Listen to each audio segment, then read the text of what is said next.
Hello. Hello, how are we doing, Ellen? Doing all right. How are you? Oh, another beautiful day in the neighborhood. It's good to hear. Another beautiful day. Talk to me. What's the good news with you? Um, well, I did start a new job. Okay.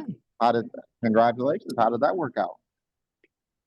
Truthfully, I don't think this job is going to be for me. Oh, Because I'm a door-to-door salesman, and I don't like being the person that everybody hates. It's a bit stressful, but I'm gonna wait it out. I'm gonna do it for a week, and if I'm still not feeling it, then I have another job lined up. okay. Okay. I'm gonna give it to. Um, let's unpack that a little bit, if you don't mind. Okay. When you say you don't want to be the person that everybody hates, right? I get that 100%. Um, why do you think that would make you the person everyone hates? Well, anytime that we've ever had a salesperson show up at our door, it just immediately undoes our day.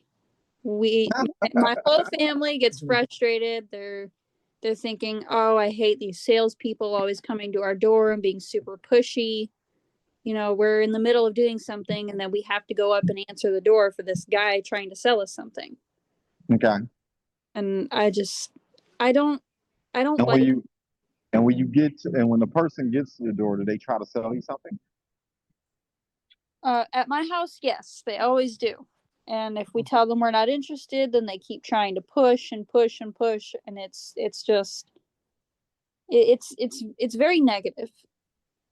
And Okay. I don't like being the person that walks up to the door and is trying to push some sale onto somebody that they may not necessarily have the means for or want. I want to Okay. be somebody that can really help people out and make everybody's day better. And I Okay. just don't feel like I can do that at this job. Okay. So, what if someone knocked on your door and you came to the door and the conversation went more like this? What product do they have you selling door to door? Roofs. Okay. So we look for certain roofs that are damaged or a certain type that's known for having leaks and issues, Okay, and we good. try and get them a new one. Okay, so let's say knock knock, I'm knocking on your door. Come to the door. How would you normally respond if you saw some space at the door that you didn't know? How would you normally respond? Um, What would are you say? are you asking as the sales position or just as a normal person? You're the normal person. Someone knock knock knock, they knocked on your door. You come to the door, you're looking at them. What are you going to say next? Well, normally I'll say, "Hi, how can I help you?" And then Oh, I'll listen to their sales pitch. okay, hold on. Let's slow down. Let's just slow it down. Okay. So you say, how can I help you? And I would say, look, you and I obviously don't know each other. I'm representative of ABCD Roofing Company. And here's the thing, I'm not here to sell you anything, right? We're looking to work with families and individuals who are looking to sell their home or perhaps recently purchased homes and they want to make renovations and improvements. And my responsibility is just to make sure everybody in this neighborhood knows that at some point in time, if that becomes a need, we want to be the company that you go to for those services. And hopefully that's okay. What would you say Sounds to a that? lot better than what they gave me. Okay, good. So what would you say to that? Just give me the gut reaction response to that. What would you say to something like that? Honestly, if they were to walk up to me and talk to me like that, I'd probably give them the benefit of the doubt. Okay. But what would you say? Um,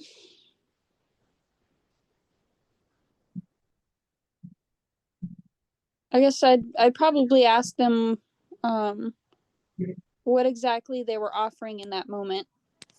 Okay. So we know that whenever someone's getting ready to sell a home or when somebody's looking to make renovations to a home, we know, Ellen, well, I don't know your name yet. So I would say we know that the most important repair that you can make on a home that determines everything, right? It's going to be the roof. Besides your front porch, it's the first thing people look at. Also, if your roof is in disrepair, that means there could be leakage and damage to your basement. That means every single floor in your home could be in jeopardy, right? Not a good situation to live in, and not the ideal situation someone who's looking to buy your home will be looking for either. Well, what we do is we offer a number of different packages. Like I said, I'm not here to sell you, so I'm not about to go through some laundry list of all of our packages. But we offer different packages for people who are either looking to restore their roofs, looking to repair their roofs, or we also have a survey that you can fill out. And if you want to, you can get that information back to us. And you can tell us what type of concerns you have about your roof, or if there are other renovations and things you would like to get done for your home. Maybe we can connect you with other contractors that can help you out with that. Hopefully that sounds fair. So Ella, here's the thing. My name's JuJuan Buford, by the way. I know we've been talking for 2-3 minutes. What's your name? Name is voice. Voice is gone. My name is Ella. Okay, fantastic, Ella. So here's the thing. Like I said, this is really just meant to be an introduction. If you want to have a further conversation, perhaps we can set up a time to have a 15-minute conversation about how we may be able to help you. But Ella, this is what I'm going to promise you. This is what I need you to promise me. After that 15-minute conversation, if you're interested in learning more, I'll be more than happy to give you a better idea in terms of how we can help you. But if you're not interested, guess what, Ella? That's okay. But you know what I'd be appreciative of? If you have other family members and friends who are either looking to buy a home or have bought a home or looking to sell their homes, that perhaps you'd be willing to make a referral or warm introduction. And hopefully that sounds fair. Okay. Make sense? So look, here's my business card. It's going to be a QR code on here where you can go to my website and learn more about our roofing services and learn more about our company if that's what you want to do. Look, I have a digital business card and I'm going to share with you as well. I want you to scan my digital business card. It'll have information about our company. And what you can do is you can scan this card and then if you want to have that follow-up conversation, send your information back to me, okay? Make sense? Mm-hmm. All right, fantastic. Look, Ella, I thank you so very much for your time. I look forward to the opportunity to have a conversation with you later on down the line. And I wish you an incredible day. Now, what if the person knocked on your door and did what I just did?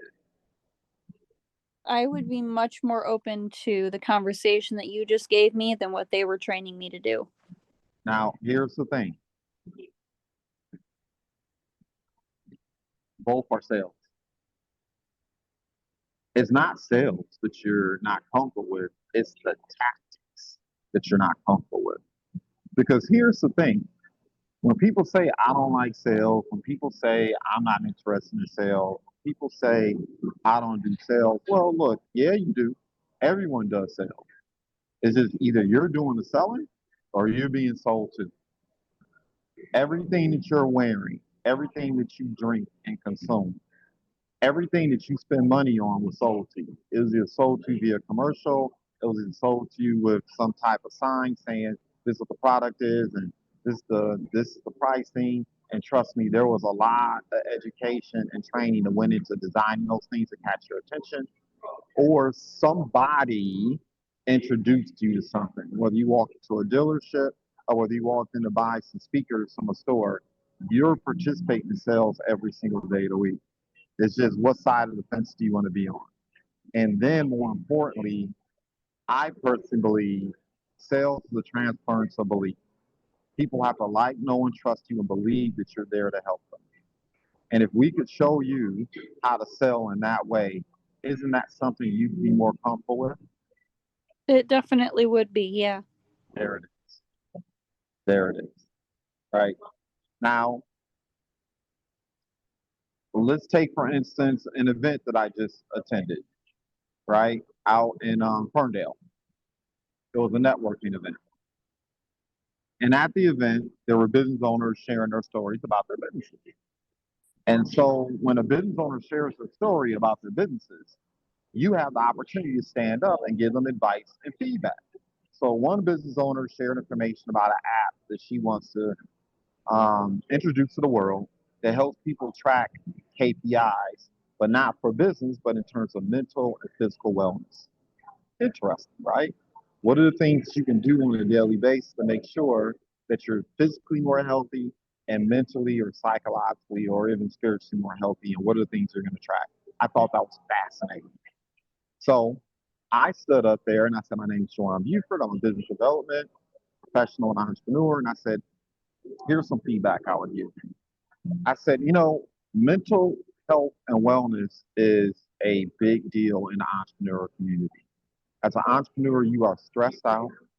You're constantly under pressure. And I don't believe in such thing as balance, but I do believe in priority. And in our organization, we talk about faith, family, finance, and health all day, every day.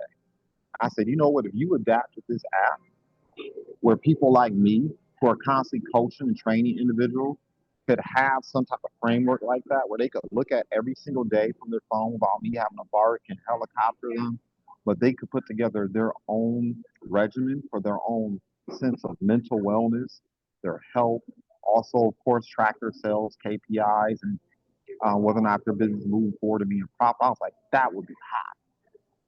And I smiled at her, shook my hand, and sat down. Now, she didn't feel like she was being sold to at all, did she? Mm-mm. You know she didn't. But I offered her a solution. Now, she doesn't know part of that solution is doing business with me, at least not yet. But she's open to doing business with me. And then after I sat down, after people gave their presentations, another young lady who was there walked up to me. She says, what do you do? And I said, well, I help business owners make better decisions legally, financially as well. And she says, okay, tell me more. And I said, well, is it fair to say all the business owners in here have pretty much the same issue? They're trying to be the CEO, CFO, CMO, CIO, and CTO. She said, yeah, including me. I said, I know. I know what that's like. I've been there. And I said, well, what if these business owners could pick up the phone? And from now on, when they have business and legal questions, whether it's structuring their business properly, LLC, S Corp, or C Corp, whether they're thinking about investing in something, whether it be a simple IRA or a SEP or a 401k for their business, they want to know the rules and regulations. What if they could pick up the phone and get documents reviewed so they don't enter into bad agreements or get taken advantage of? And they knew they could pick up the phone and just not have to do it all by themselves anymore, not have to be a jack of all trades, but be able to delegate a lot of those questions and stress and responsibilities to professionals and actually help them. What do you think would happen if they knew this was available to them for about $2, $3 a day? Do you think that's something people would take an interest in? She says, yeah. And I said, well, that's what I do. Just give me your contact information. And we exchanged contact information on the follow-up through tomorrow. Now, once again, does she feel like she's being sold? Not really, no. No, not at all. Here's the fascinating, the most entertaining part of it. Does she even know what company I represent? She has no idea. I'm just there to be a solutions provider. And I'm going to introduce that solution, which is our company, because we can help business owners do all those different things, including for herself. And then she'll have an opportunity to make an educated decision where she doesn't feel like she's being sold, but she feels like she's being educated. Okay. So I just gave you quote unquote sales 101 in our business. That's what we do. When I meet people, I never meet people going into it trying to make a sale. That's not the purpose. I go into every relationship, number one, looking to take a genuine interest in what people's concerns are, what the problems they're having, and provide solutions to it, right? And if they are looking to solve certain problems, if those certain problems are a priority of theirs, then we can go to the next step. which is then to sit down, because now you give me permission to share what it is that I do. So now you feel like you're being educated, as opposed to me kicking down your door, knocking your coffee cup over, or knocking on your door rudely and saying, "Hey, buy my stuff because it's so wonderful." Right? The goal is not to be um, interesting. The goal is to be interested in helping other people. And hopefully that kind of makes sense. It does, yeah. All right. So I'm done with the sales one-on-one class. Well, hopefully this gives you a proper framework in terms of, I think I can't do anything about the company, because I'm sure when the company's saying, you got to file this script, you got to do it, I can't do anything about them. But if they did give you the flexibility to do that, I would practice that approach as your door knock if you had the freedom to do that. But that's our approach here with PPL Assign Leadership.